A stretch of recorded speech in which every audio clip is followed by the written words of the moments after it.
Welcome. I'm Pamela Alexander, and this is my new YouTube channel.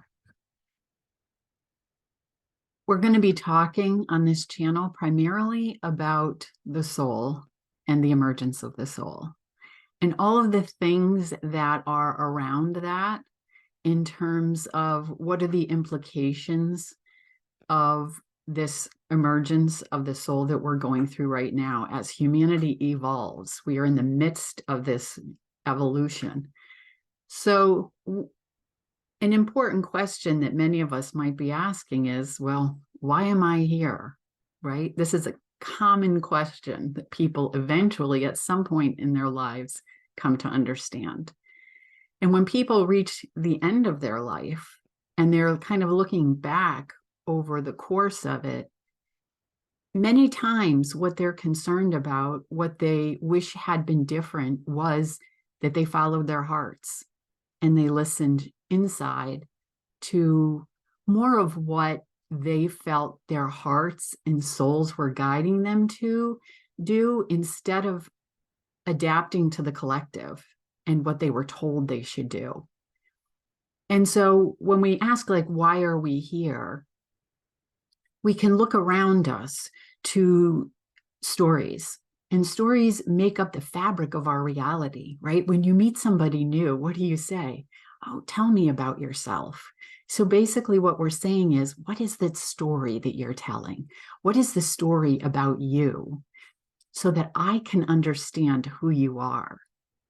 Now, the story of you is attached to ego.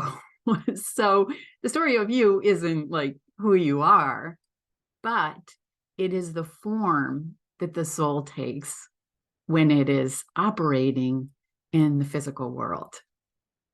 So what we're looking for is a congruence between the part of us that is unseen and the part of us that is seen. So getting back to stories, like, we can even say, like, look at all the stories that we have in our culture. We have stories in myth and fairy tales, and we have stories that are personal. We have religious texts. We have poetry, art. We have our dreams, which are like personal stories, but they can also be collective stories as well, because we can look to cultural events, major cultural events, as the stories of the collective in which they have happened. And we can look at those stories, those events, as indicating what's happening in the culture and where the culture is going. What is the evolving that's coming forward, that's being called for? You can look at things here in the United States like 9/11, and you can look at worldwide events like the COVID virus symbolically, in order to understand what's happening in terms of humanity's evolution. So there are books, there are films. I mean, why are we going to the movies? How come there's so much money going into books and movies? Because we love stories, because stories are speaking to our soul symbolically. And they can give us a way to move forward when we feel like we're stuck in a particular narrative that isn't serving us anymore. So all of these things that revolve around the soul and the story are things that we will be exploring in this channel. So these stories are guiding us, sometimes unconsciously, to embody the soul, which is the truth of who we are. So what does it mean when we live from our true nature? Is that we are living from our hearts, and we're moving towards a conscious embodiment of, so lots of times in different things like dreams, or in coming into greater awareness of who we are, it can often be an intellectual venture. And so embodiment means that we don't only learn things, but we allow what we've learned to actually come down into the body and be lived and become a lived experience. We can have all kinds of spiritual realizations, but until they become lived experience, there's a difference there.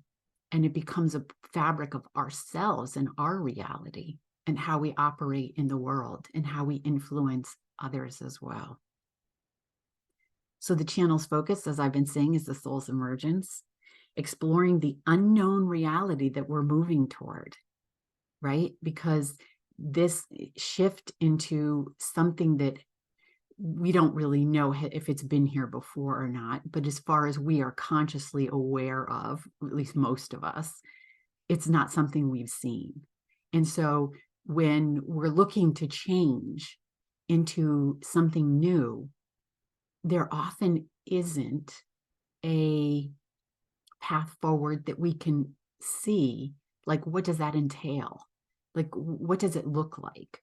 So some of the stories, like fairy tales, which is what I've worked a lot with, do actually tell us, like, what are the qualities, and they do show us how to evolve into this greater awareness. And so we can, in some ways, look to things like that have come down through the generations. I mean, I find it fascinating that fairy tales, which contained information that would have gone against the authorities, what they wanted of the times. So religions that were not in alignment with the predominant desires for religion were often, expunged in terrible ways. But what also happened was the fairy tales slipped down through the ages because people thought they were nonsense. People thought, the authorities were like, oh, these are just silly, nonsensical tales. This is often said about alchemy as well. It was, what were they doing? Like, it was perceived as a little off kilter. And so fairy tales slipped right down the generations under the noses of the authorities. And why did they live for so long?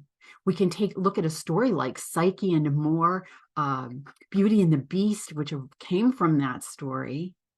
And we can say, like, why did this story, which they have traced back thousands of years through art into BCs, I think it was 4 BC. They've traced it all the way back. Why? Why has that story persisted?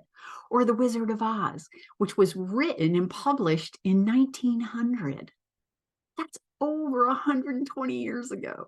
And it's still alive. You can still say there's no place like home, or, you're not in Kansas anymore. It's still a part of how we speak about our experiences and about our reality. So why do they persist? Because there's something true. There's some truth, some kernel of truth in them. And what could that be? It's just that it's been encapsulated in symbolism. And so when you peel back the layers of that, or you put on those glasses and you aren't looking at it from the left brain, which is literal, logical, rational, analytical, which is why they thought they didn't mean anything, because that's how they were looking at them.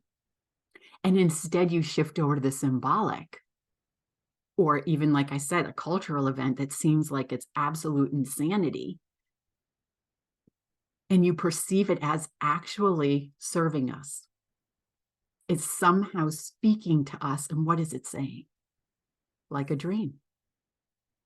Well, it's telling us something on a deeper level. And if we have the ability to discern what that deeper level is, then we have the ability to access the information that's contained in it. So that's exploring the unknown and what we actually have to inform us about going forward. So I will be talking about fairy tales. The channel's focus will also be around the evolution of humanity and the new consciousness that's emerging. So we are all in this together. I believe if we look at these stories and say, what are they saying about the future? They're saying it's all going to be okay. So I hope you'll join me. I hope you'll subscribe and like and all those things that you know about if you're on YouTube. and join me for just going into this deep dive in it together. So thank you for coming. Love to you all. And I'll see you next time.